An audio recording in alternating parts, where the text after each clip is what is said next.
Welcome to the Mind Myself podcast.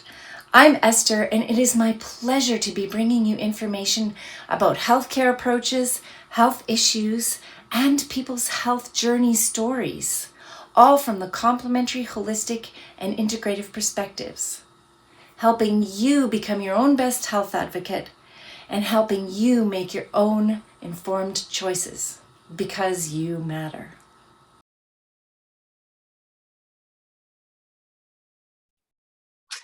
Welcome to Mind Myself Conversations with E. I'm Esther, and it is my pleasure to have a guest today, Dr. Neelima Deshpande, and we are going to be talking about something amazing. Welcome, Dr. Neelima. Hi, Esther. Thank you for having me. Absolutely. And we're going to be talking about the vagina, and we're not going to pull any punches. We're not going to be embarrassed because this is a topic we should be free to discuss. So, vaginal health in women. Let's just start diving into the conversation because there's so much to get to. So, maybe let's start with a definition. What is the vagina? We kind of know where it is in the women's body, in women's bodies, but what is it and what makes it healthy, and what are some of the signs that it's not healthy?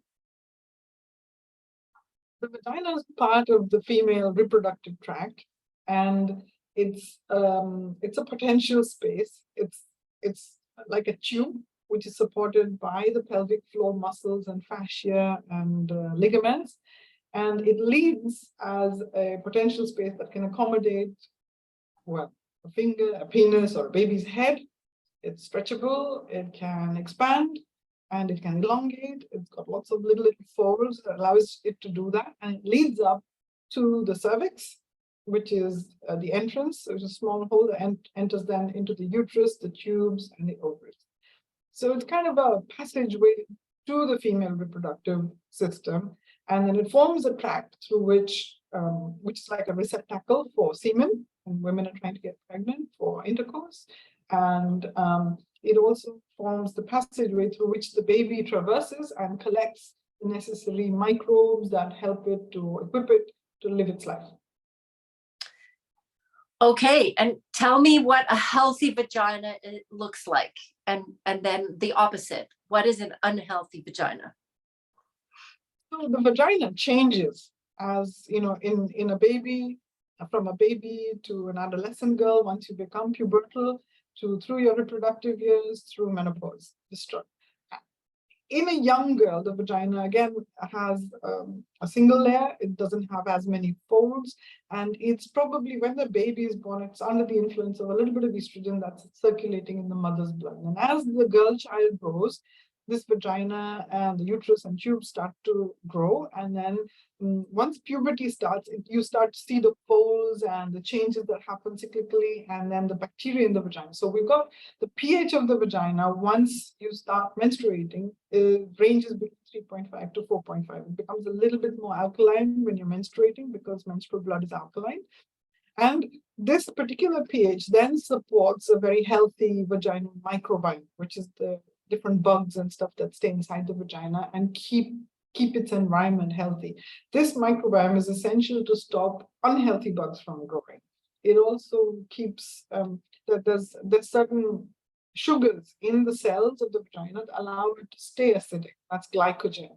And there are certain bacteria called lactobacilli. And this combination is very, very important through the reproductive span of a woman's life. A healthy vagina is pink, it's rugose, it's hydrated, it has a healthy quantity of lactobacilli. The cells in the vagina have plenty of glycogen in them, and it, with sexual arousal, it lubricates easily, and there's a healthy change in the kind of discharge a woman experiences as she goes through the cycle, because there'll be phases when there's more estrogen and more progesterone, and this discharge changes during that time. Each woman has a unique smell, each woman has a unique taste. So that changes based on her health, you know, her activity levels, her diet, and how fit she is. your emotions can also change, because your emotions affect your cortisol levels, and your cortisol levels then determine what kind of vaginal microbiome, what kind of bugs you allow to grow in your vagina. So a woman who's really relaxed and in her body will have a different vaginal microbiome to a woman who's constantly stressed out. And then, of course, when you have sex with, so, the kind of bugs you exchange with the partner you have sex with can determine whether it's going to stay healthy or you can end up catching infections. Then as you go through menopause, in that stage of life, the glycogen in the vaginal cells decreases because the estrogen goes down. And therefore, the bacteria that are then feeding on that glycogen decrease as well. And it kind of, the pH starts to become a bit more alkaline, and therefore it changes the kind of bugs that stay in the vagina. Menopause itself is, in human evolution, is quite recent. Women didn't used to live that long to experience menopause, and we have now more women living through menopause. So we see more women with experience of living with a vagina that is aging. And the vagina does age. As we go through menopause and aging, the vagina becomes thinner, it becomes more friable. The folds of the vagina start to flatten out, and it becomes more paper-like, and it also tends to shorten and shrink. Unless with medical help, you have some estrogen being replaced there, in which case it can again become hydrated, may not retain all of its folds, but at least it doesn't get damaged as easily, and you can ward off infections more easily because you can maintain the pH at a slightly lower level. So that's what a healthy vagina is. An unhealthy vagina is possibly, with getting discharged. The earliest indication of an unhealthy vagina may be with the physical sensations of burning, stinging, pain, irritation, itching. It may be just a feeling of swelling or discomfort. Another indication is the discharge, so a smelly discharge or a discharge that stains the underwear. It can also be a discharge that spills outwards and then damages the skin around the vulva. That can also be an indication of an unhealthy vagina. And how does somebody know? How can they assess their own discharges? As a woman, we all have them, but how do you know what to look for? I know you've talked about smell, but maybe you could give us a few more tips about what to look for. I educate the women who come to me about looking at their vulvas. You can't actually look inside the vagina without an instrument called a speculum, which you would have probably experienced at a gynecologist, but you don't need to.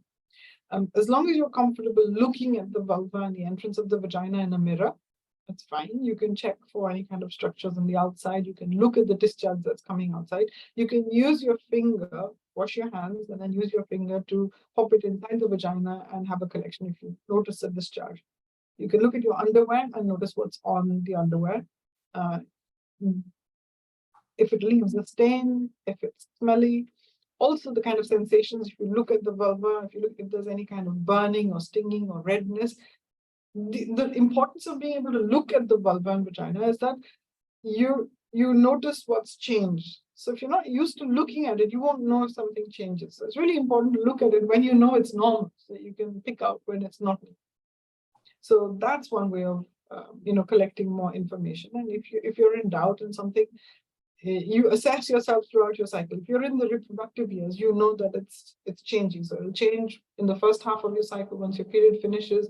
It'll change once you're ovulating, and it'll change just before you get your period. So being aware of those changes in your body for you, how it shows up, that's really important for a woman to know.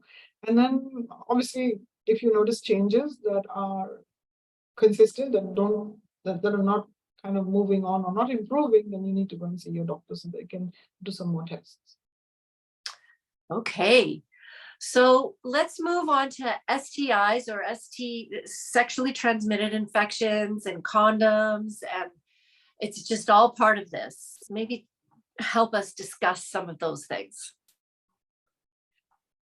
Condoms are very good at preventing sexually transmitted infections, over 95%. They are okay at preventing a pregnancy, but the failure rate is quite high. Not because condoms don't prevent a pregnancy, because in normal use, Normal couples often forget, or they don't like the sensation of a condom, and they will prefer to just do without. And that puts a woman and a man at risk of acquiring a sexually transmitted infection.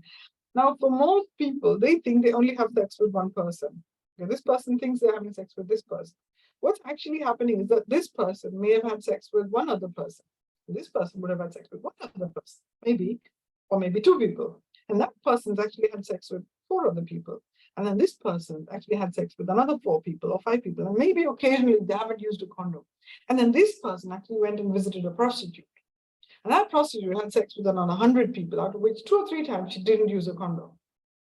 So before you know it, this one person who thinks that they've only had sex with one person has had sex, microbiologically speaking, with microbiology, with bugs, with over 100 people. So that's how infections like to spread. They piggyback on your sexual experiences because that's how they kind of propagate themselves. So being aware of this risk is really important when having sex with somebody new, when having sex even with the same person, if you know that they're having sex with other people, or if you're having sex with more than one person. Also, how you have sex. So oral sex also can communicate, you can pass on infections, especially if you're not using condoms to protect. If you're having sex with somebody new, I would recommend using a condom if you're female to male, even with oral sex. And you can also, in countries like the UK and US, you can get little plastic squares you can put over the clitoris and the vulva for oral sex when somebody's giving you oral sex. So it just protects you from catching an infection in your mouth and in your tonsils, because that's another source. If you have anal sex, remember to use a condom even with anal sex, and not to mix that condom with anal and vaginal sex. So if you're having vaginal sex, use a new condom. If you have sex more than once, use a new condom each time. So condoms are really good. The second most important thing about condoms is to, especially if they're latex condoms, is not to use oil-based lubricants. Oil-based lubricants can create holes in latex condoms. If you're using what we call a vinyl condom, the latex-free condoms, they may be okay, but I wouldn't take a chance. Prefer to use a water-based lubricant. Lubricants are really good and useful, especially with condoms. Many condoms are lubricated naturally, but there's no harm in using extra lubricant. What does lubrication do? It reduces the number of small injuries you get when you have sex because of friction. Whenever you have sex and there is friction between the penis and the vagina, there's tiny little cuts that happen around the vulva and the entrance to the vagina. And if you're well lubricated, you start to have sex when you're fully aroused, so there's plenty of lubrication, or you take the help of extra lubricant, these little cuts and tears decrease. And so the chances of any kind of infection embedding itself in those cuts and tears goes down. So just being careful and cautious. And also, if you think you're at risk of a sexually transmitted infection, you're at risk of being exposed to HIV or any other viral infections, remember, there's only few infections that are treatable. The other sexually transmitted infections are manageable, but not curable. So things like HIV, hepatitis B, human papilloma virus, herpes, they stay in you. You don't get rid of them forever. They're not curable. Curable infections, things like chlamydia, gonorrhea, syphilis, trichomonas, these are infections that can be cured with antibiotics and treatment. So it's being aware of the range of infections that are available. There's also now, we've got vaccines, things like human papilloma virus are responsible for cancers as well. So you've got a vaccine against human papilloma virus. Hepatitis B, there's a vaccine for hepatitis B. So hepatitis B, hepatitis C, these are all sexually transmitted infections. So that we now have vaccines for this. So it's really important to be aware. And if you feel that you're at risk of catching an infection from somebody because of the way you've been having sex or the kind of person you've interacted with, in the emergency room, you have access to emergency treatment. It's called post-exposure prophylaxis. So, for example, you end up having sex with somebody and the condom bursts, and that you come to realize that person's HIV positive. You can go to the emergency room and say, look, this is what's happened, and you go as soon as possible, and you can get treatment for it to try and prevent you getting it. The risk is very, very low, but even then, you can do that. The same thing with other genital infections. As soon as you find out, it's really important to go get tested, get screened, and get treated on time. So you don't leave it to chance. It's the same thing with unwanted pregnancy. So making sure you've got your contraception on board. If you're just relying on condoms, remember that if you have a condom accident, that you need a backup contraceptive so you don't have an unwanted pregnancy. Or you use something more reliable, but you don't give up on using condoms. So even if you're on the pill or you're using an IUD or using another method, if you know you're going to be in a situation where you could get infected, use condoms. Unfortunately, people don't come with a label on their forehead saying, I've had sex with 3 people or 2 people or 4 people. So to be safe, unless you're really, really, really, really, really confident in the relationship you're in, always use a condom. Great advice. And what about testing? So if somebody's with, let's say, a new partner, whether male or female, how should they get tested, and for how long do they wait to know if somebody is clean, or the bugs or their bacterial systems are settled? Or maybe you could comment on that. The best place to go get tested is in the UK or the US is genitourinary medicine clinic. And you can book yourself in and say, I'd like, get tested. And they'll test you for the range of these infections I talked about. Now, with particularly things like syphilis, HIV, hepatitis B, there are quick tests. So you can have a test there and then give you a result. The truth is, with these infections, there's what we call a window period. So your body, suppose you've had a sexual exposure within the past 7 days and your test today is negative, the doctor there will explain to you in detail what the test means and how it is, etc. That's part of the counseling process. But you may need to wait and repeat that test, depending on what kind of test is being done, for 6 to 8 weeks or for 3 months, and then repeat that before you know you're completely clean. And that counts for every single sexual exposure you've had. So suppose you have sex with somebody last week and then you have a test and it's negative, and you say, okay, I'll repeat my test after 3 months. You know, from that exposure, you don't have HIV or hepatitis B or syphilis or whatever.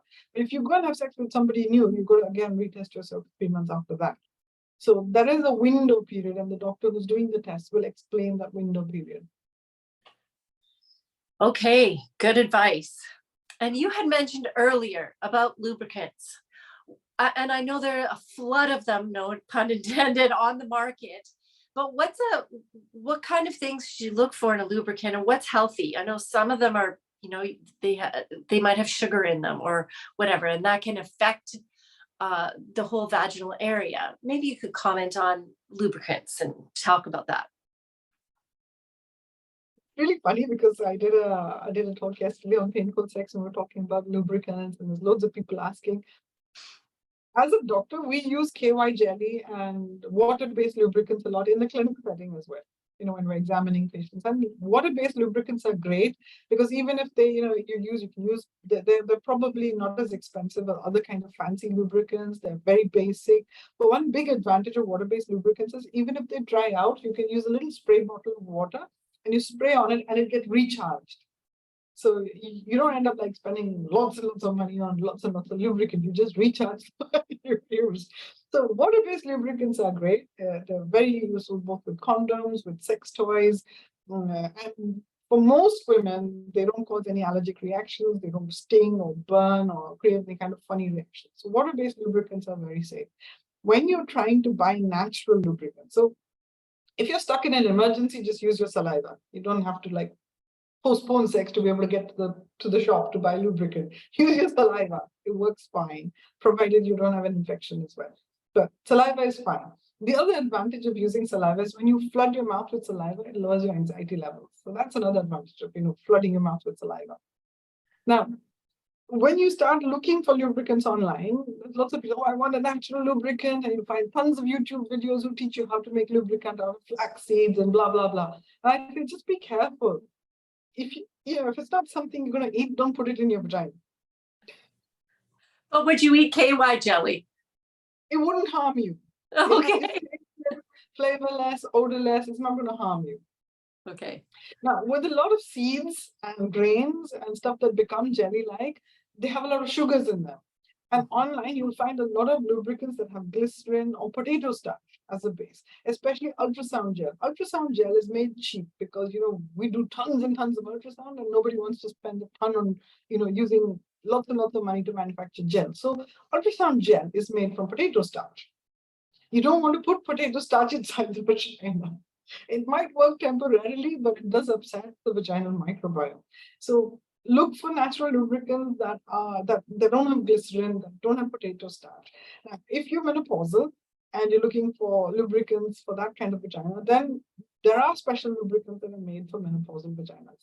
In some countries, they're not available, but with the global, with the world shrinking so much, you may be able to order some and try and look for a lubricant or a moisturizer for the vagina that's pH balanced for menopausal vagina. So pH between 3.5 and 4.5 works best.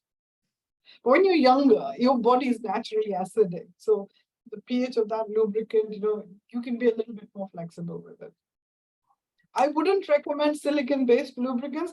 So you can go to things like Durex, and you can go on, different kinds of 365, Passionate, and buy lubricants manufactured by companies that give you a tingling sensation, a warming sensation. You can experiment with a lot. Just be cautious if you're somebody who reacts to chemicals or reacts to stuff. Try it on, maybe your skin or somewhere before you actually use it in your vagina. I've been taken by surprise by trying to use something because I thought it was going to be soft and salvy, and it turned out to burn like everything. You don't want that. And your facial skin and your vulval skin is very different. Your vulval skin is a lot more delicate than your facial skin. So just because your face can tolerate some kind of cream and soft and hydrating stuff doesn't mean your vulva will. So really, really be careful before you spread everything out liberally. Okay, good advice. And we're coming to the end of this fascinating discussion. We could talk for hours, I'm sure. But as we age, I know you mentioned in your profile interview, women as they age, their whole bodies change, and that includes their vaginas. So what advice would you give to a woman who's watching this, who is saying, yeah, I'm aging and everything down there is shifting and changing, and I'm not sure what to do about it? What advice would you give that person? We go through menopause, the changes of the vulva and vagina, they translate into the burning, stinging, pain, difficulty with passing urine, painful intercourse. All of these are the symptoms that women may experience. Dryness, a difficulty with getting aroused, the sensitivity of the clitoris and the vulva goes down. The best treatment for this is vaginal estrogen. There is nothing that compares to vaginal estrogen in restoring the architecture of the vagina, keeping it hydrated, flexible. All of this is really important, but you've got to combine it with activity in the vagina. So if you have a partner, understand that having great sex is good for you as much as it's for the partner. Many women give up on sex because they think, oh, well, I don't have any desire for sex. And anyway, men are always thinking about sex and I don't have to do it anymore. That's not true. When you engage the vagina with intercourse or with a vibrator or with your fingers, massage it and use estrogen with it, you keep the vagina more flexible and hydrated and mobile for longer. And you need that because as we age, if something happens, you need to be examined, you need to get some kind of process done. Your doctor needs to be able to look inside. If you've got a tight, narrow, inaccessible vagina, it makes stuff really, really difficult. I mean, having sex itself becomes really uncomfortable. Why would you want to give up the good feeling that comes from having great sex? You need that. Even as you go through menopause, the benefits of having great orgasms, of having great sex, go far beyond just the vagina. They help you alleviate a lot of your menopause symptoms as well. So get some vaginal estrogen. You do have lots and lots of moisturizers and lubricants available specifically for menopause. Some of them are called, for example, Reproductive. There's another company called Balance Active that produces pessaries. So many different kinds of vaginal moisturizers. Feel free to use those. They're available over the counter. And I know some women may not be able to use estrogen because they may have breast cancer, they may have had some other estrogen-dependent cancers. The research on that is changing all the time. We know more and more that not all breast cancers are like, contraindicated. You can't use any vagina. It's not like that. So go and talk to your doctor, consult with your doctor, and explore new research as it comes out with using vaginal estrogen. Wow, so much more to talk about. And I know that we've recorded a session on painful sex too. So for if Yes. anybody wants to see that, feel free to have a look at that as well, because we'll dig a little bit deeper into that topic. And as we leave people, what's one thing you'd like to leave a woman watching this today? Your vaginal health is one of the most important things you can focus on through your life, even through aging. If you don't use your vagina, you will lose it. It will shrink and narrow down and become really difficult to access. And even as a doctor who's examined women, with pelvic floor problems, incontinence, cancers, I want to tell you that investing in looking after your vagina and taking ownership of looking after your vagina is one of the best things you'll ever do. Wonderful. I will take that to heart as well, and I encourage all of us to do so. Thank you, Dr. Neelima. And I hope many women consult with you, because this is such an important topic, and I think we don't talk about it enough. So thank you. Thank you. Thanks for asking. Thank you for being with us at the Mind Myself podcast today. We know that time is precious, and you've spent some of your valuable time with us. We're grateful. If you would like to reach out to our guest directly, the information is below. And if you would like more from Mind Myself, that information is also below. Please visit our website and check out all the information about the different complementary, holistic, and integrative healthcare approaches, information about health issues, more podcasts, tons of blogs, and we even have a community page for you where you could reach out and tell your story safely, or you could ask questions, and perhaps somebody else in the world is going through something similar to you. In any case, we're so glad you're with us, and we're doing this because you matter.